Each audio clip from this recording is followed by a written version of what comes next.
Welcome back to In Touch with Indiana Sports. Happy Monday. We are powered by HoosierIllustrated.com. I'm your host, John Alden. Hope you had a wonderful weekend. I had a good weekend. Running on a low amount of sleep today, but I am all fueled up on coffee, some reindeer coffee mug action going on. And this is at least my second cup today. Some of you are probably assuming it would be more. Even I'm surprised it's not my third or fourth at this point.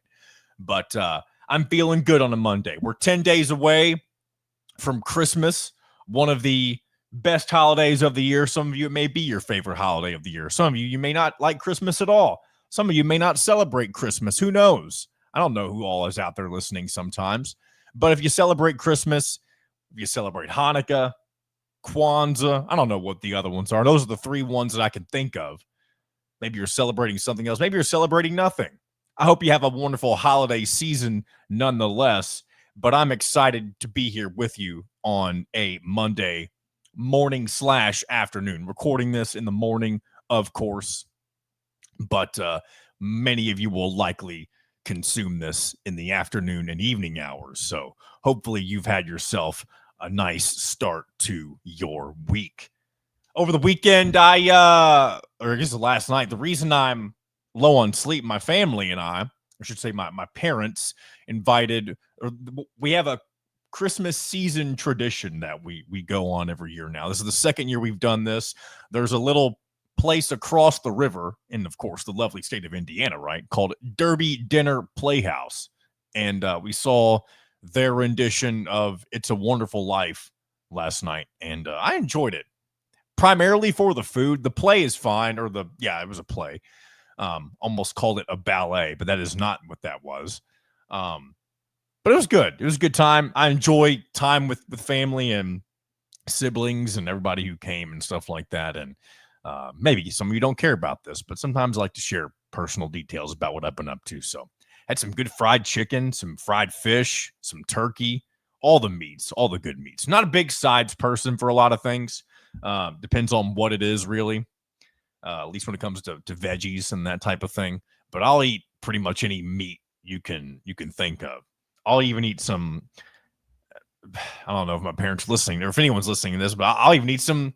Give me an exotic meat, right? And some of you are like, or at least if you're my parents and you're listening, you're like, why are you saying this? You don't eat this stuff. Well, maybe I would. If you handed me a giraffe burger or a hippo steak, I'd probably try it. I don't know if those things exist, but I'd try it. Okay. So if anyone's got a sack of hippo steaks lying around, feel free to shoot me a DM, and I'll give you the old addy, the address, and I'll sample hippo steaks right here on In Touch with Indiana Sports. Little holiday munchie action going on. All right, some of you have probably already checked out because this is nonsense, but happy to have you along. We'll get into some real stuff here, but I wanted to kind of break the ice with a little bit of some off-the-cuff stuff to get us rolling here on a Monday. Tastes good.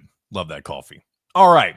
No Mitchell Page today, unfortunately. I believe this is the first Monday show where we will not have Mitchell Page along for the ride. And but he will be with us later on this week. I don't know if that's going to be Wednesday or Friday, but we will check in with Mitchell Page ahead of Indiana football's big matchup. I mean, that's about as generic as of a way I could put it. But I mean, it's once again, we've said this several times this year. It is yet again another big week of all time for Indiana football as they get ready to take on the Notre Dame Fighting Irish at Notre Dame Stadium on Friday night to kick off the college football playoff season, or postseason, I should say. Hoosiers Irish, they'll be the first of 4 games, with the others being Clemson and Texas on Saturday, Ohio State and Tennessee, and then Penn State and SMU to round out the first round of college football playoff games. So very excited to get to that this weekend. I'm going to be watching it again with the same family that I was just with this past weekend. Those same family members, along with a few others who will be in town. And I can't believe it. It's here. And I'm not going to sit here and do what I feel like I've done 5 or 6 times now, and that's to sit here and gush about how I can't believe we're here. Maybe I'll do it on Friday after we've had some time to let this week go on. But I know all of you are excited. I mean, especially when you compare it to what we've been dealing with on the basketball side of things, right? In Indiana basketball this past Friday, again, you'll hear, by the way, I haven't even mentioned this yet. Drew Rosenberg is going to guest today in place of Mitchell Page. So I appreciate him coming on with a little bit of last minute notice. But you'll hear us talk about our thoughts on what Indiana basketball did this past Friday. You can also go back and check the post-game wrap-up show that Kyler Staley and I did pretty much immediately after the game. And Indiana basketball is in a very weird place right now. And unfortunately for the basketball program, we're not really going to learn a whole lot more about this team over the next couple of weeks. They only have 2 games left in this calendar year, that being Chattanooga the day after the Indiana football game that I guarantee you nobody will care about. And I'm just going to be up for, I mean, you got to think the football game is at 8 p.m. on the road. You're already going to have students off campus, and those that are still around are going to travel up to South Bend the night before and not come back Saturday for a noon tip-off against Chattanooga. A team, again, they are bye games. You should win that game as well as Winthrop 8 days later. But, I mean, you think you've seen some sleepy Assembly Hall atmospheres so far this year. And some people may think I'm being heavy-handed, but, I mean, it's going to be a very, especially depending on what the result is from Indiana football the night before. Maybe it doesn't matter. But the atmosphere in Assembly Hall, I predict it will be probably one of the worst of the season. And I hope I'm wrong. I want to also make that clear. I'm not wanting that to be the case.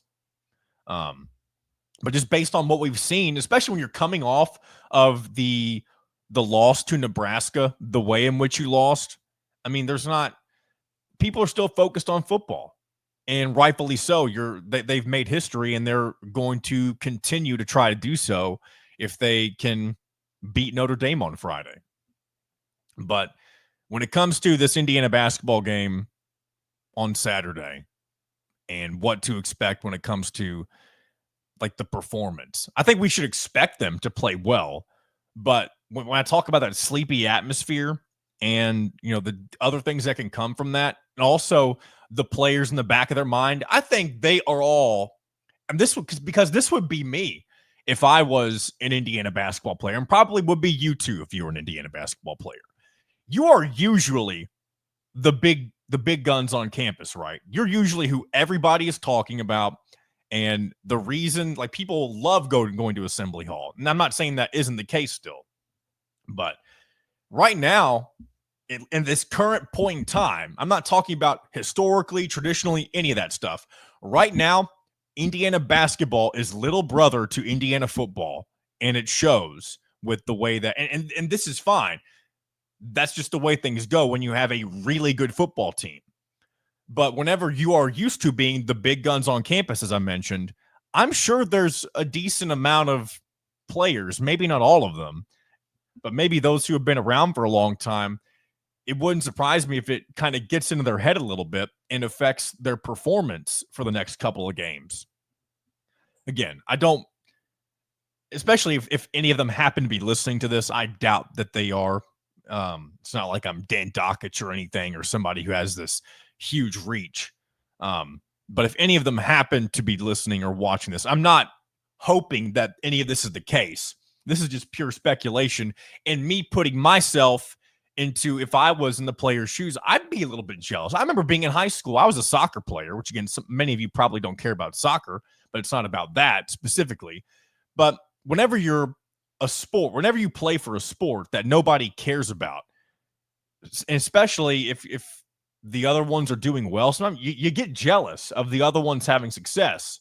And whenever you're doing well and you have, you know, friends or family and extra people come to the games more often than not, then you feel really good. You're like, oh, wow, people actually care about us. So, like, fans being in the stands matters. We've seen that with Indiana football. They have more support than they've ever gotten. They sold out the entire back half of their home schedule, beginning with Nebraska. And I won't be surprised if you see season tickets sell out going into next fall. Indiana basketball, however, and I could be wrong, feel free to correct me in the comments if I am, but I don't think they've sold out a game this year. Why would they? They haven't played anybody at home that's really worth getting excited over. I mean, you had South Carolina come into town, and that was, a Power 4 opponent. Granted, they are one of the lower tier Power 4 opponents, at least so far. I keep saying Power 4. In basketball, it's Power 5 because you have the Big East. But South Carolina is on the same level as a Minnesota, and that game didn't have a huge crowd either, from what I could tell, at least from my outsider looking in perspective.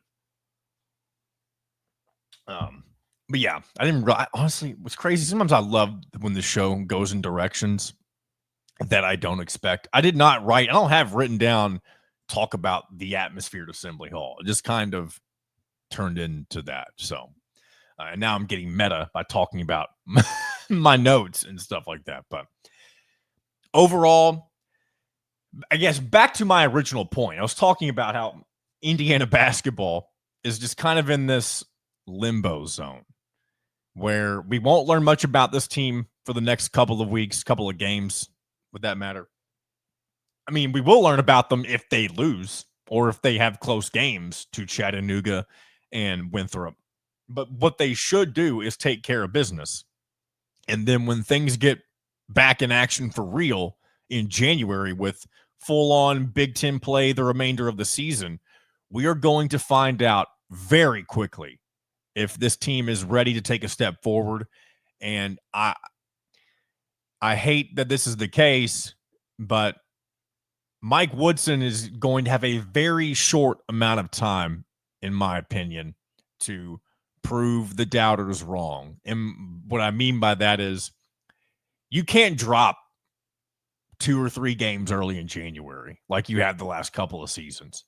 You have to show that this team and this roster that on paper should be really good is ready to take some steps forward. And you don't have to go undefeated in Big Ten play from here on out. I'm not saying that. But you need to take care of home court as you should. And you need to find a way to steal some road games. That Nebraska game, even though it got away from Indiana, that was a very winnable road game that they did not perform well in down the stretch. And I will go back to what I said. Like, I don't think they played terribly at all. Even when they were missing shots, they were just missing shots. They were playing some questionable defense at times, minus a few players. There were some really good efforts from. I remember Luke Goody got a really nice block for what would have been an easy layup, I believe, for a Nebraska player. And there was maybe one other defensive play that was similar along those lines as well. But other than that, you allowed Nebraska to shoot lights out. And that just goes along with what we've been used to with Mike Woodson coached teams. And I do still hold out hope that this team can turn things around. Again, I don't know what their ceiling is right now. And many people shouldn't. I know people will, the loudmouths on social media will tell you that this team sucks and they're not going to be anything and it's all because of Mike Woodson. And that's a very just shallow way to put it. I mean, that can be true, but I'm not going to pick on specific people, but there was somebody who got in my mentions on Twitter the other day during the Indiana game, and I might even pull up the exact tweet. I'm not going to mention who it was, just because I don't really like calling people out by name. I mean, unless it's for a good thing. But I tweeted about something I saw in the game, and then this person's response was, "This is why I chose not to ruin my Friday by watching this group of non-competers." And I responded with, "They competed. I disagree with you there. They just couldn't make shots down the stretch and didn't play very well defensively." And then he says playing defense is part of competing. And my problem with this is this person's talking about issues that Indiana's having, and he outright says that he didn't even watch the game. he was just wanting to, like, I don't know, own me. Maybe I'm not mad that he commented at me or like wanted to respond. And I don't think he was being hostile. I want to make that clear, but there's just my point with this is there's a lot of people who just like to yell into the ether, fire Mike Woodson, fire Mike Woodson. And they've been doing it since a year and a half ago, whatever it may have been. Maybe not a year and a half. Basically, this point last year. And man, I feel like the noise has been so loud for Mike Woodson for a long time. And again, people have also asked me, Agent All-Star's done it a couple times. Why won't people just flat out like say Mike Woodson isn't fit for the job? And I do think there are people saying that. Maybe it just means that I'm indecisive on things, but I do think right now we're at a crossroads point where, depending on how these first couple of weeks in January go, probably the first 4 to 5 games, and maybe that's too much of an opportunity, depending on what those results look like. You honestly may know in game 1 against Rutgers, and I've said that before already too. Or I guess it would be game 3 in the conference at that point. If they don't look like they are ready to take a step forward, it will be fairly obvious that this current regime that's fronting the men's basketball program with Mike Woodson and his assistants, that where a couple of them are holdovers from the Archie Miller staff. And a lot of that was good for recruiting purposes at first. And one of them wasn't an assistant, but became an assistant. And I'm talking about Brian Walsh. And the other one being Kenya Hunter, Yasir Rosemond, and then originally Dane Fife. I don't know why I can't think of who the other assistant is currently right now. Either way, we'll know fairly quickly into the new year whether or not this team is going to be up to the challenge of taking that step forward, or if they're just going to mosey their way through the rest of the season, and will more than likely be looking for a new basketball coach at the end of the year. And some of you want that now, and that's fine. If that's what you want, then that's what you want. I hope things turn around. Maybe hope has no substance to it. Maybe there's already been enough evidence that this team isn't going to end up going anywhere. But again, I as someone who's there's things where I'm optimistic, or at least more optimistic on, and then things where I'm more pessimistic on. And I think I tend to go more so whenever I see everyone going pessimist, I tend to think like, well, hold on, let's slow down. Let's see what's good about this and see how it can improve. And then vice versa. If people get too high on things, maybe I'll tend to be like, okay, hold on, let's wait and see what happens before we fully dive into this. I feel like that's kind of how I was for a while with Curt Cignetti in the first year with Indiana football, because I mean, when we got to 5-0, I remember looking at the schedule for football last year and thinking about, okay, things can go right and you can be 5-0, 6-0, whatever. And it seemed like it was a real possibility. But I refused to look further than that, because it already felt like saying any Indiana football team that can go 6-0 was nonsense. Because, I mean, when's the last time that happened? I guess it was the 67 season that we always refer to. So it's just crazy to think about those types of things. But I don't know. Everybody has their own way in approaching things, whether it be positively or negatively. I just think it's interesting to think about. But anyway, we'll talk more basketball with Drew Rosenberg here in a bit. I do want to get to a few pieces of news, Indiana football related, and one that's kind of sports related in general. I meant to kind of lead the show with this just kind of as a little shout out. And that was for shouting out Dickie V for beating cancer once again. And anytime he's been through the ringer, it seems like. And I'm not trying to act like I know Dickie V, and I've been very gracious to speak with him a couple of times on previous shows that I have worked with. But it's good to see that he made it out of his most recent cancer battle, and hopefully he has many more years left of his life to go. Of course, legendary broadcaster. And I'll never, I'm not even going to mention the shot, But I'll never forget him and Dan Schulman's call between Indiana and Kentucky back in 2010. And I know a lot of people, myself included, know that, and I guess I've already gone against what I said. I'm mentioning it now. The watch shot is overplayed overplayed for sure, but it's become cliche at this point, right? I can admit that. But that was my first memory of Indiana basketball being good. Because back before I didn't really start following, and I know I laid this out a few weeks ago, I believe. I didn't become like a true follower of the team until 2008. It was the last year of Kelvin Sampson. And so I grew up with a lot of garbage Indiana basketball teams early on in the Crean era. And so I will never forget what happened when Christian Wofford hit that buzzer beater. And so that's because it was a core memory for me being a fan for Indiana basketball. But those of you who've been around for a long time, I understand that shot means absolutely nothing to you, maybe compared to, the Keith Smart shot that happened in 1987. All I can look at when I see that is like, okay, that was an awesome shot for a national championship. I wasn't even thought of until 1997, or I was born in 97. So that was 10 years later. I do hope I eventually get to see an Indiana basketball national championship in my lifetime, but who knows? That remains to be seen. One more piece of this is something that I accidentally deleted a moment ago, or I got away from it on my Twitter timeline whenever I was looking for that particular comment. It was something Zach Osterman. I think I retweeted it, so I'm trying to get back to my profile right now. But Zach Osterman, this is the last thing about the basketball game that I'll say, and then we'll leave the rest of it to Drew and myself whenever I bring that segment onto the show. Zach tweeted this out after the game. Nebraska attempted 16 fewer field goals than Indiana and won by 17 points.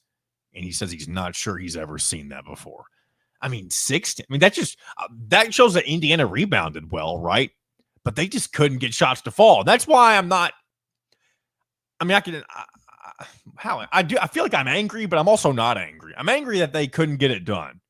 But I also feel like the team did a lot to put themselves in a position to win in most cases, but they couldn't get it done. Right. So, all right, let's close up the theoretical book on basketball for now and get back. There's, again, a couple of football things I want to go over, and then we'll bring in Drew Rosenberg for the rest of our conversation about more things Indiana basketball, as well as he gives some thoughts on Thomas Bryant moving to the Indiana Pacers. So nice to have a former Hoosier back playing for an Indianapolis basketball team. But here we go. I just want to give an update on the transfer portal. And this is courtesy of Mike Nizelek, I believe. Yeah, Mike Nizelek of the Herald Times. He's put together a nice little list of different transfer portal additions and subtractions for Indiana football so far. And the most recent one, at least through the 15th, if there's anything that was announced today, I haven't seen it. And actually, I do feel like I saw somebody earlier. I don't know if it was a freshman or if it was another incoming transfer, but I'm just going to go by this list for now. And if any of you know who I'm talking about, feel free to stick it in the comments. I'm sure I'll see it before Wednesday's show, but I'm not going to go searching around for it right now as I'm already doing the show. But here's a current list, an updated list of what Indiana's gotten in the transfer portal so far. First one, this happened yesterday.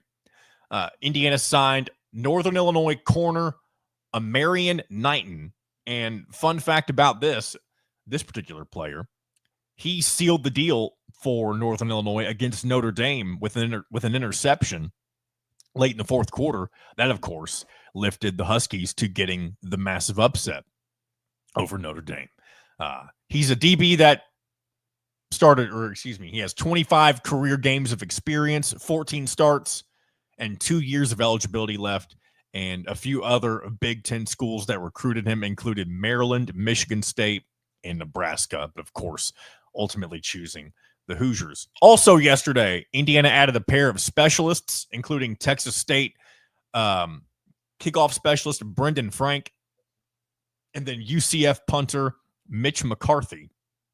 Of course, Indiana will be replacing James Evans after 5 or 6 years of,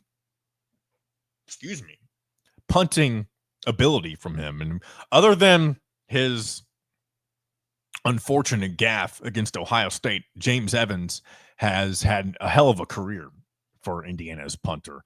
And Mitch McCarthy, who will be joining Indiana next year, will, along with James Evans, be a fellow Australian citizen. So nice to have the Aussie punters. Very,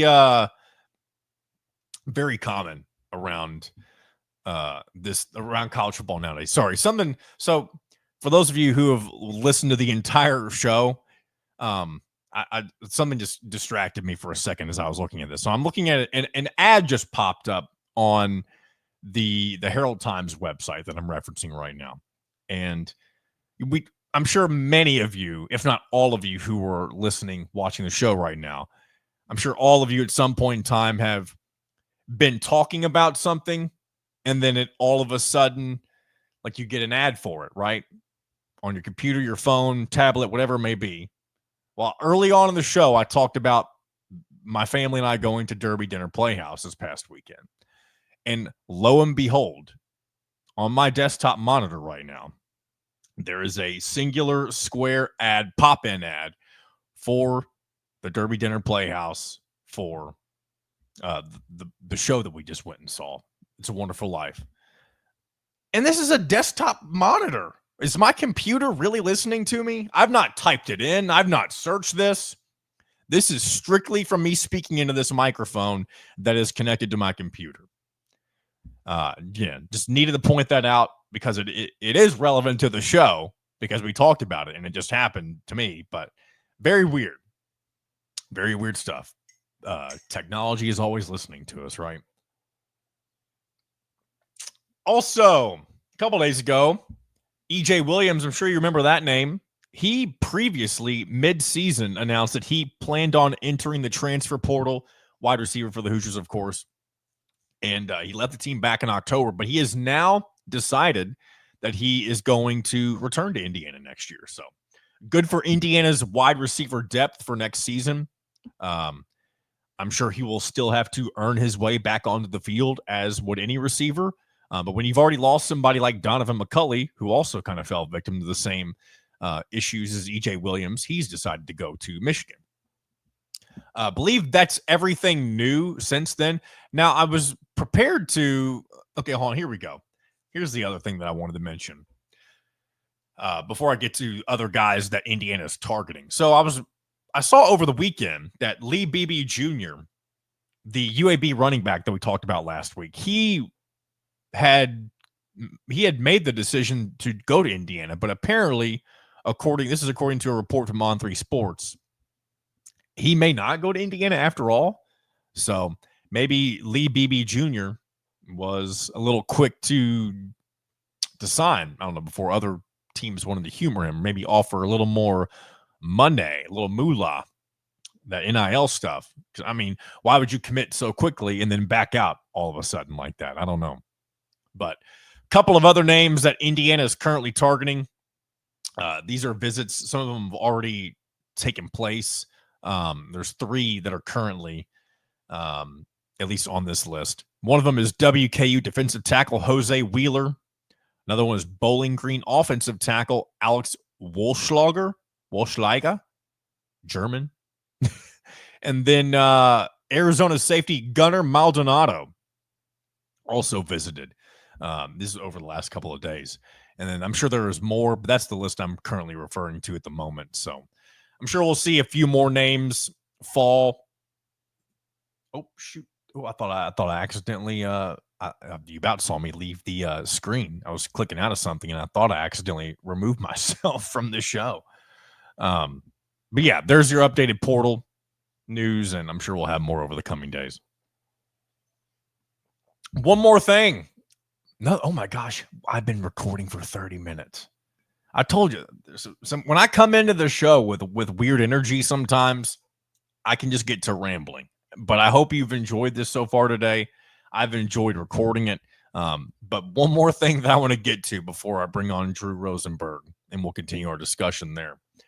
I want to go over the Heisman Trophy voting. Of course, the duo, I'm trying to be too fancy with this. Travis Hunter won the Heisman. No secret there.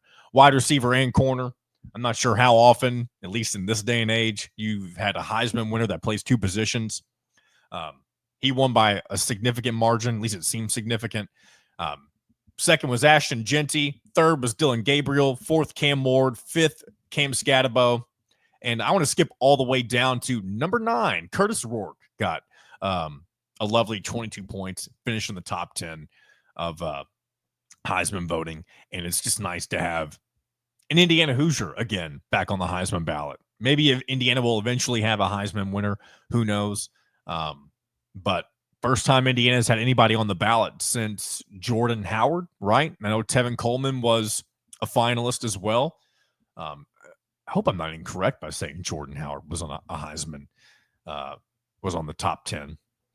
But either way, good to see Curtis Rourke doing good things and representing Indiana. And it will continue to do so this Friday as they try to knock off the Fighting Irish. All right, enough of me rambling. We'll do a few more things on the other side, just a couple of more things I've got listed here, and then we'll call it Monday.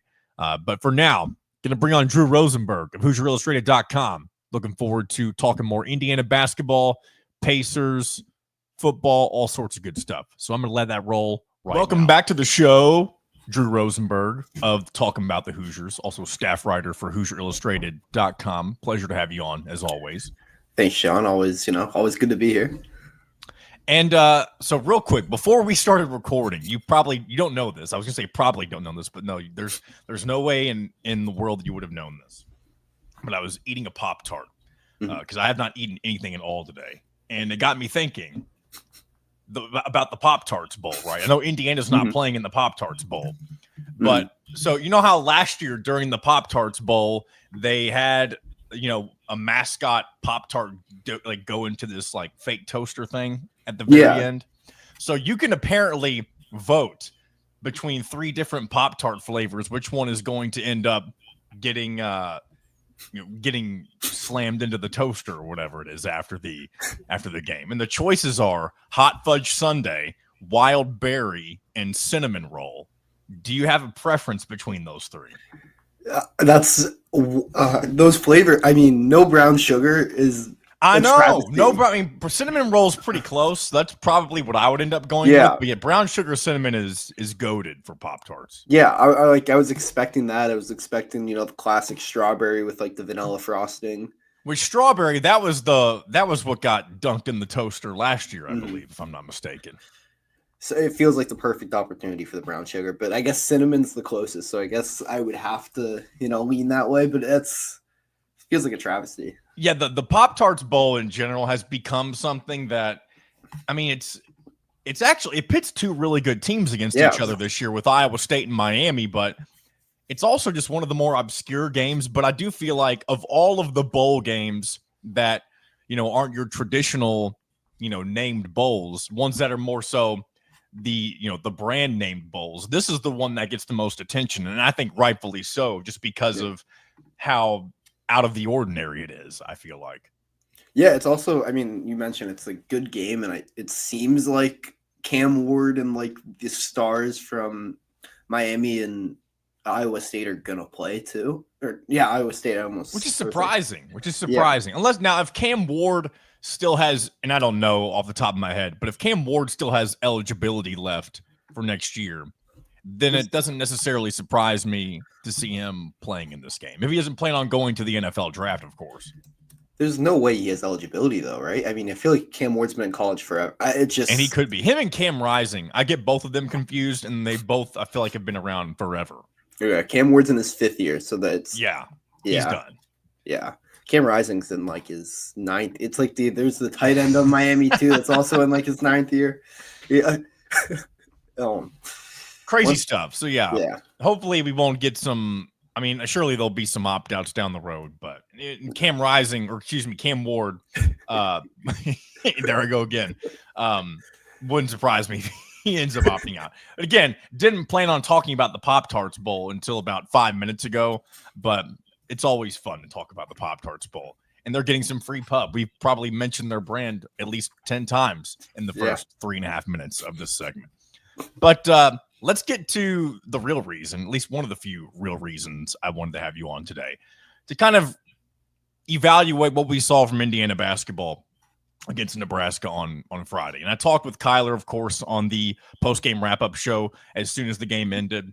And one thing that really stood out to me, and there was multiple things, but the first thing that keeps coming to my mind when I think about the game is it feels like this is how every Indiana-Nebraska game that takes place at Pinnacle Bank Arena over the last few years, it feels like it's played out in almost an identical fashion where it feels like Nebraska always has control of the game. Indiana hangs around long enough for it to be competitive, but they still fall short, and it usually ends with one or two significant runs that Nebraska goes on to really bury Indiana and make the score a lot more inflated than you would have ever expected it to be. I mean, Indiana losing by 17 points in a game where it felt like 80% of the game they were playing very well in. And I mean, maybe not. They never had a lead from what I remember, but just a very overall disappointing performance. And they weren't able to get it done in a myriad of aspects against Nebraska on Friday.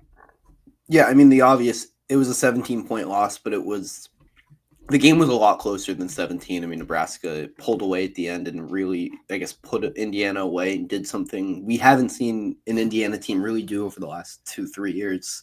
And it's kind of hit the kill switch and like put a team away.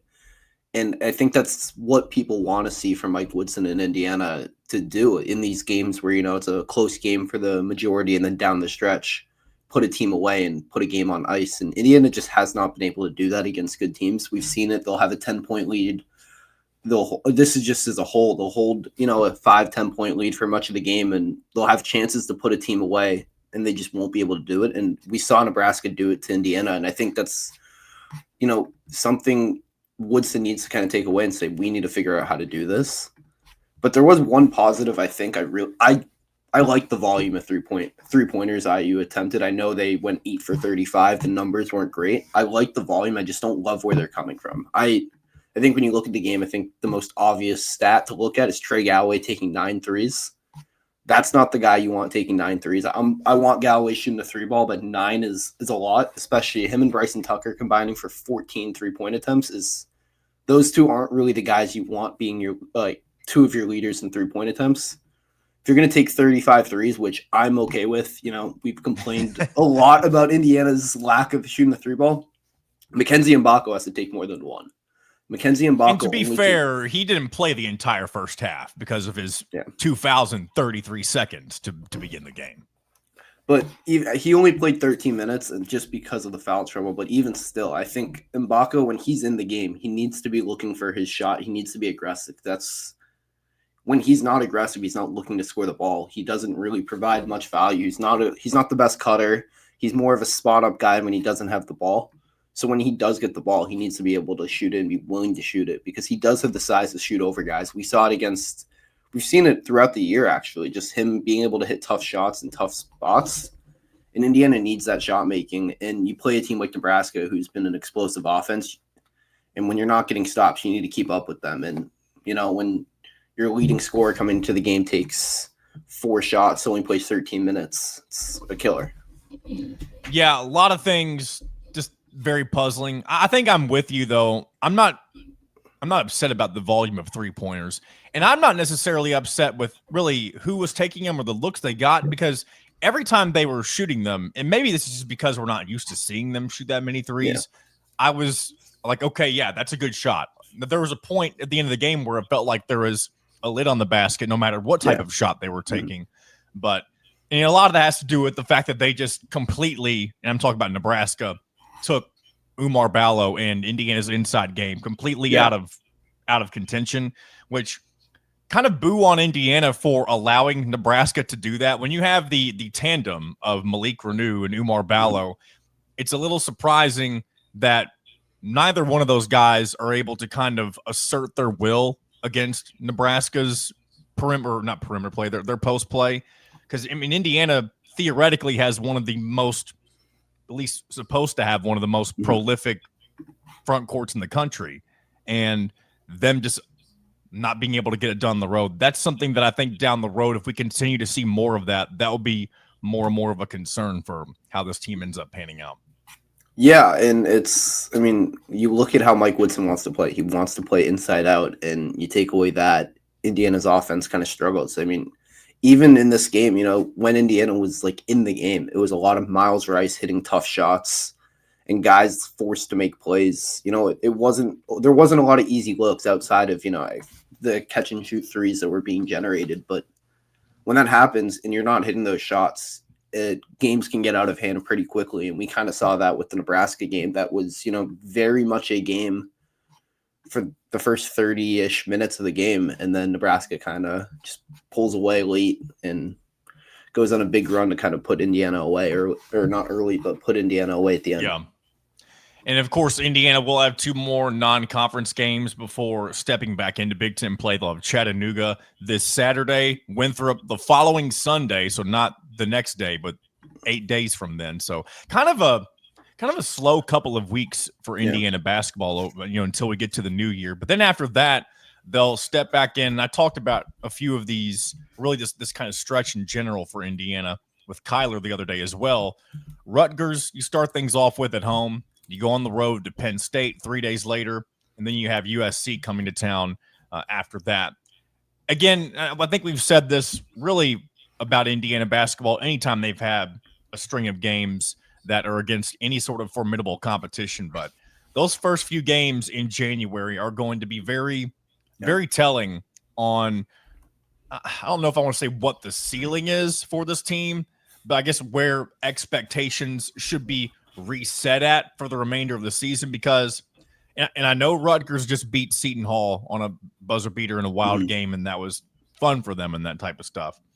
But if you come back from your Christmas break, re-enter conference play, and you lay an egg against Rutgers, I hate to say hit the panic button, because that's not usually, I try to be as rational as I can about good and bad things happening to teams, but I think if we do see issues for Indiana with Rutgers and ultimately resulting in a loss in that game, I think it'll be safe to say at that point that Indiana has not taken a step forward from last year, and maybe we shouldn't expect them to this season, if it comes to that.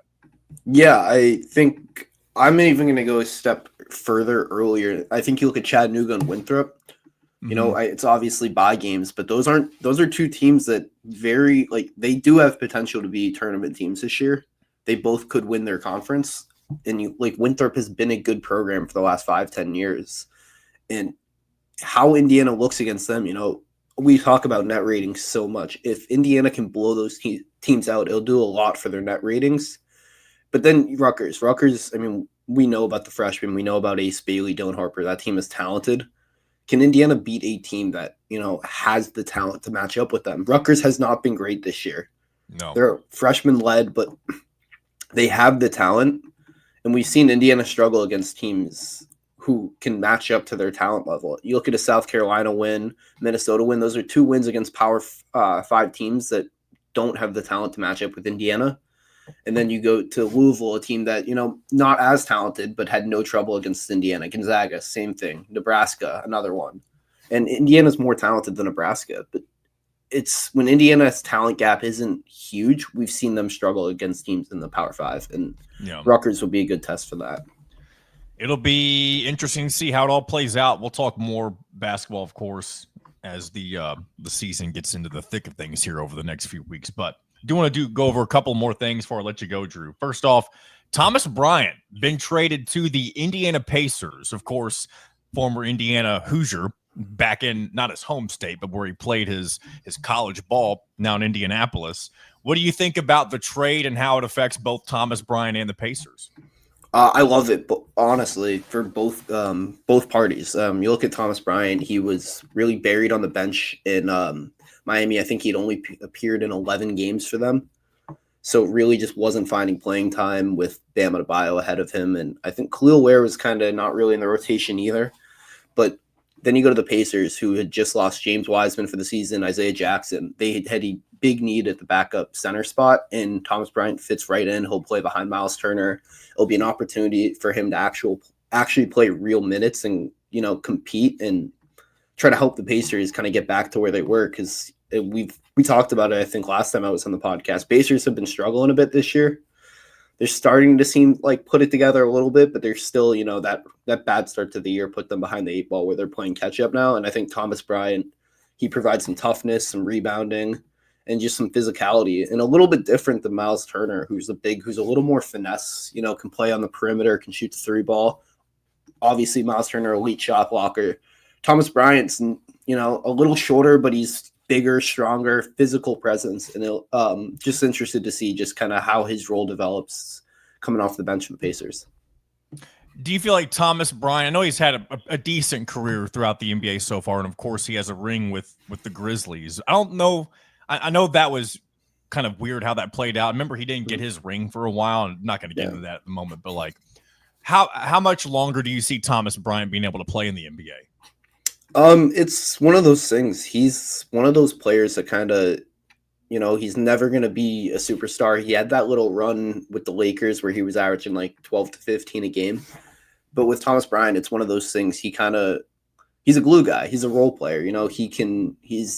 You kind of just see around like he's never been like the head of attention, like no problems in the locker room, none of that. And he's someone who can rebound, provide tough defense and physicality. He's not the most skilled offensive player. So that's kind of holds him back from, being a key contributor on a championship team, but just his ability, stay healthy, rebound the basketball. Teams value that. And if you can block shots, you can rebound the basketball, you'll have a role in the NBA. He's only, I think, 27 right now. So I could easily see him playing 3-4 years. If he finds himself in the right situation with a team that kind of uses him for his size, physicality, those two traits, he could wind up playing 3, 4, 5 more years. But then also you see guys similar position who kind of don't find that fit and they're out of the league in 2 years. It's just the truth about the NBA. It's so competitive that if you're not in the right spot at the right time, everything can go wrong just like that. Thomas Bryant, one of the few remaining IU guys still playing in the NBA, unless I'm forgetting of a few. I know there's a few that are, Jalen Hood-Schifino. Feels like a lot have fallen off over the last few years. So yeah, OG Anunoby, he's playing his best basketball things. Since I don't know why I don't think about OG Anunoby. Maybe because he's jumped around from the Raptors to the Knicks, and he still is with the Knicks, right? Yeah, but him and Anne Hathaway, I don't know if you saw that whole thing. Yeah. No. Anne Hathaway was sitting courtside. OG Anunoby pretty much ran into for a loose ball and crashed into Anne Hathaway. And she posted something saying this was my dream. I've always wanted this to happen. And OG was like, thank you. And then from then on, OG was playing some of the best basketball of his career, immediately after that game. That's pretty funny. Yeah. Shout out to OG Anunoby, former Tom Crean superstar. That was one of the biggest, along with him and Juwan Morgan, two of the most underrated, and you could even throw Oladipo in there as well. All three of those guys were 3-star or 2-star and ended up having wonderful NBA careers. Yeah. Oladipo's still in the NBA. I don't know. He's kind of in the twilight years of his career, if I'm not mistaken. His injuries kind of destroyed his career where I don't know when the last time he played an actual game was. Yeah, it's been a bit. A bit. Last thing before I let you go. Of course, this is huge. I mean, the hugest week. We've had a lot of these. A lot of hugest weeks for Indiana football history throughout this football season. And it continues to get bigger as the college football playoff will kick things off in South Bend with the Hoosiers and the Fighting Irish. We talked a ton about this on your podcast, talking about the Hoosiers about a week or two ago. But just kind of now that we've had time to kind of let things marinate, we gave our kind of immediate reactions after the playoff field was revealed. Has anything changed for you when it comes to just how you're feeling about this game when it comes to Indiana's chances of pulling off the upset? I wouldn't say anything's changed. I think, what Indiana has to do. They have to stop the run. They have to be disciplined. I mean, we saw it against Ohio State. They've been disciplined in 11 games this year. The one game they weren't, we saw what happened. you got to be disciplined against Notre Dame. They're a talented football team. They're playing their best football right now, which, it's a dangerous combo. And you got to just do the things you've done all year. You got to protect the football. You look at Notre Dame. The only game they didn't force a turnover against their opponent was their one loss at to Northern Illinois. It's, a very clear things what Indiana needs to do. You need to win the turnover battle, win the battle of the trenches, and then just can't make the simple mistakes. And those are the things they've done all year long. But against Notre Dame, it's going to be a tough task. And I've even looked ahead. I know I've talked a little bit throughout the last couple of weeks about how I'm like, let's not jump to conclusions about what the weather is going to be like in South Bend. And as of right now, it's not looking good, at least if you're not a fan of snow or cold temperatures. So going to get kind of a repeat, at least in some way, shape, or form, with what we got with the Old Oaken Bucket game. And, Indiana performed well in that. Again, it was against someone that they probably had no business, being on the same field with Purdue. But this will be, a game for the IU football history books. We've had plenty of those, like I said earlier, so far this season. And hopefully there's a few more to come. They could potentially play 4 more games if they make it all the way to the college football playoff national championship. So, Drew, I appreciate your time as always, especially coming on a little bit last minute today, replacing our man Mitchell Page here on a Monday. And enjoy the rest of your week, my friend. Yeah, thanks for having me, John. A big thank you once again to Drew Rosenberg. He did not have to come on this morning, but he did me a favor since I was going to be without Mr. Mitchell Page. So good stuff from Drew, and we'll check in with him again, as always, every couple of weeks, 2 or 3 weeks, whatever it may be, whenever I can get him, whenever it makes most sense to talk all things basketball, pro, college, all that good stuff. But now let's go ahead and move into the last couple of things I've got for us. I want to do an update of the college football coaching carousel. Of course, we've already talked about a few of these. Bill Belichick, we'll just go ahead and start there. Because I don't know if what I'm about to say, I don't think I've said it already. I've said it to people. I don't know if I've said it on this show. And this is not like a hot take or anything, but this is without a doubt the most iconic hire in college football, at least when it comes to name recognition and just somebody who is an overall celebrity of the sport. But Bill Belichick going to UNC, it's going to get the same level of coverage in the offseason leading up to the beginning of next year as Deion Sanders did with Colorado.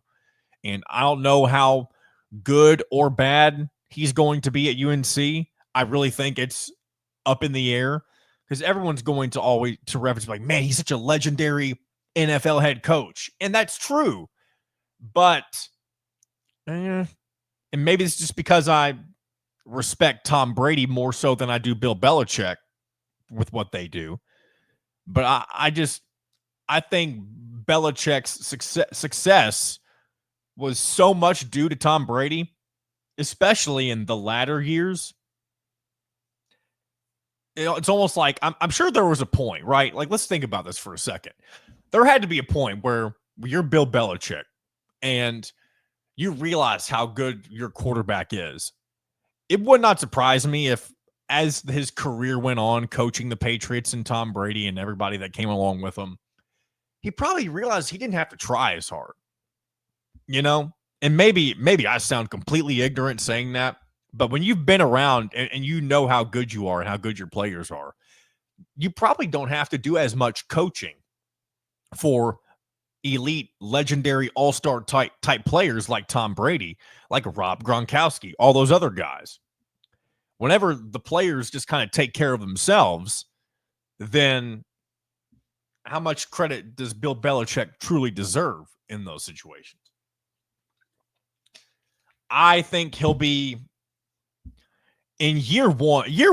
Got to think, Deion Sanders, his jump from year 1 to year 2 was very significant with Colorado. You go from 4-8 to 10-2, when many people, including myself, were not high on that happening at all. And again, there's been like 5 lefts. I don't know if you listen to this show regularly, but you only comment whenever it's about Deion Sanders for some reason.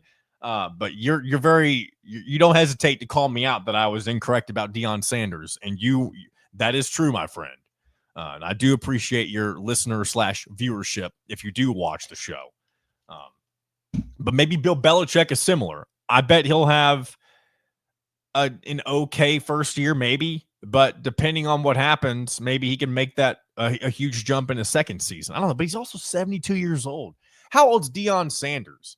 Deion Sanders, I don't believe, is nearly as old as Bill Belichick. Maybe I'm wrong. Deion Sanders, he's 57. Yeah, two totally different ballparks when it comes to how much career they have left of being a head coach. And again, I'll say this too, or I'll say it again, I should say. I bet Bill Belichick coaches 5 more years. And maybe he has 2 really good years, 1 or 2 really good years at UNC, and he makes the jump back to the NFL to close his career out there, because he's only a handful of wins away from being the all-time leader in wins for a head coach in the NFL, right? I believe it's Don Shula or Dan Shula who's ahead of him. I might be sounding like an idiot not knowing the name of who I'm trying to reference, but that's okay. As a famous show that I work with before, KSR, they say facts are optional. Now, I don't fully believe in that, but in some cases that can be true. Barry Odom, of course, going to Purdue. We've talked about that as well. And I think you'll see him try to implement kind of a similar, not system, but he's going to use the Curt Cignetti model of building a roster to build his own roster, right? So he's going to try to win immediately. And I believe, I don't have Purdue's schedule right in front of me, but they have another tough schedule coming for him next year. That will include a trip to Notre Dame once again. They played him at Purdue last year, but going back to South Bend. But Barry Odom will have a very difficult schedule, and if he does well, he'll prove his worth very quickly for the Boilermakers. Also, Rich Rodriguez making his triumphant return to West Virginia, and just very gracious once again that Indiana already has Cignetti, because I nearly guarantee it that if, let's just say, Indiana opens their job a year later and West Virginia's job opens, it wouldn't surprise me one bit if it's Curt Cignetti. And again, I'd almost guarantee you it would happen. Like I said, I bet Cignetti would be heading to his alma mater right now. But thankfully, it's not happening. This is not an alternate universe. This is where we are. So, also Scott Frost getting back in the head coaching game. UCF, again, his other triumphant return after his dramatic, chaotic failure of a tenure at Nebraska. And I tell you what, I used to think I didn't like Nebraska. Like, I mean, there's parts of me that I don't like Nebraska, right? But I think I hated Nebraska so much because of Scott Frost. He has a very punchable face, right? And the way that he carries himself, so cocky and never really backed it up, especially at Nebraska. So he's very easy to hate. But he's back. He's replacing Gus Malzahn, who has moved on to be the offensive coordinator or is a defensive coordinator. I'm sitting here I don't want to there's no reason. Little details don't matter. Maybe this one does. I don't know. He's going to be a coordinator at FSU. That's why he's leaving UCF. And then a few other names. Bronco Mendenhall, former Virginia coach and BYU head coach, I believe. He's going to Utah State to replace Blake Anderson, who was fired for cause. And that'll be interesting to see how he does getting back into the swing of things. And then what else? Kevin Wilson, unfortunately, was let go at Tulsa. I would assume he'll get back in the coordinator game somewhere. I don't know where he'll end up. I'll tell you what, I'd love to see Kevin Wilson go be the offensive coordinator for Bill Belichick and his staff. Kevin Wilson, UNC alum, I'm sure he'd love to head back there and get to coach under somebody as well known as Bill Belichick. And maybe, again, like I mentioned, if Bill Belichick only coaches for a few years and then hangs it up for good, maybe if you do well enough, maybe you can be the head coach in waiting and get to be the head man at your alma mater. I always said Kevin Wilson, I believed that if Indiana had or continued to have more success with him before he was unfortunately let go the way that he was let go, I always thought that he would leave Indiana for North Carolina when North Carolina's job would come open next. I believe Larry Fedora was the head coach at UNC at the time when Indiana had Kevin Wilson. Anything? Oh yeah, Dan Mullen going to UNLV, getting back in the game after being on ESPN for a few years. That'll be interesting. And then, some coaches to keep an eye on for the hot seat next year. Mike Gundy at Oklahoma State had a terrible year last year, but he's been at OSU for forever. Sam Pittman, another mediocre year at Arkansas. How much longer will they hold on to him? I'm sure he's going to need to take a big step forward next year. And I'm even reading something right now that says he may retire in the near future, potentially. Billy Napier was also retained. We talked about that a lot earlier on this year as a job that could potentially be appealing to Cignetti if it were to open up. And, of course, that won't be the case. Dave Aranda was retained at Baylor. And I honestly, I didn't even mean to mention that. That's not one that I planned on mentioning. I was just looking at the list in front of me. So we'll move on from that. And let's see what else we want to get into real quick. Oh, yeah, this is a little fun fact I wanted to mention. And maybe I'm sure somebody's already mentioned this. And I know Cignetti has likely many years ahead of him. And I don't know how many of them would be in Indiana. I hope all of them. But if Cignetti finishes with a winning record, if he retires or moves on from Indiana with a winning record, there has not been a head coach that has done that in Indiana since 1947, Bo McMillan. Let's see, in 1947, but that's a grand total of 60, 70, almost 80 years. It'll be 80 years in 2027 since Indiana had a head coach leave the program with a winning record. And if that is not another thing for Cignetti to hang his hat on with how difficult it is to do what he has done in 1 year, then what else can I say? All right, let's end with some college basketball results from over the weekend. A lot of crazy games. I'll admit I didn't watch a ton of it. I did see the end of this first one, though, and that was number 1 Tennessee at Illinois. Illinois tied the game up with just a few seconds left, and Tennessee runs the floor, gets a layup as the buzzer expires, as time expires, and remains undefeated, 10-0. And, of course, the Tennessee team that Indiana defeated in exhibition play. That result alone reminds me that Indiana has the ability to beat good teams. They just have to put it together. And I'm not going to go back down that path, but just wanted to point that out. Connecticut getting their swagger back. They beat Gonzaga 77-71. Liam McNeely, I believe, had a hell of a night in that game. Of course, that will bother Indiana fans, as it should. So I mentioned this game to watch. So this is the Holiday Hoopsgiving that Indiana played in last year against Auburn. Well, Ohio State played in it this year. And Auburn, number 2 in the country. Auburn did pretty much exactly what they did to Indiana to Ohio State as well, beating them 91-53 like a drum. And I think teams are probably going to stop playing Auburn in this event because they just kick ass and take names. And yeah. Moving on to Louisville and Kentucky, the battle for the Bluegrass. With 2 brand new head coaches, Kentucky able to get the 8-point victory, 93-85. And that one, Lamont Butler, former San Diego State player who played in the national championship game a couple of years ago, 33 points, went perfect in that game. And now that rivalry does appear to have some mojo back, at least, down in my neck of the woods where I'm in the thick of it a lot of the time. And then a few other results to take note of. Dayton upset Marquette, 71-63. Purdue gets upset by Texas A&M, 70-66. Memphis upsets number 16 Clemson in overtime, 87-82. And also in that same classic that Purdue and A&M played in, Wisconsin defeats Butler 83-74.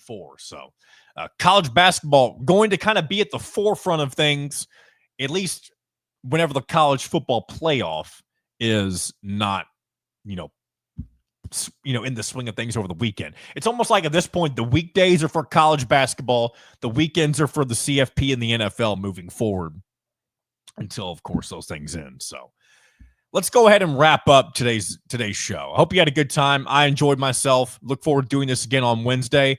I plan on having a couple of guests per show Wednesday and Friday of this week. I need to hopefully confirm a few and hopefully can get them split 2 and 2.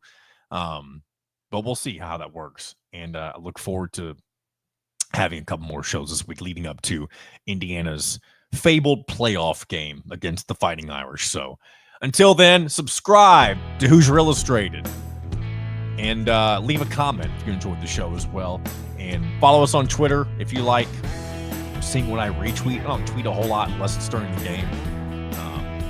Also, check out everything going on at HoosierIllustrated.com as always. And until Wednesday, this has been another edition of In Touch with Indiana Sports, powered by HoosierIllustrated.com.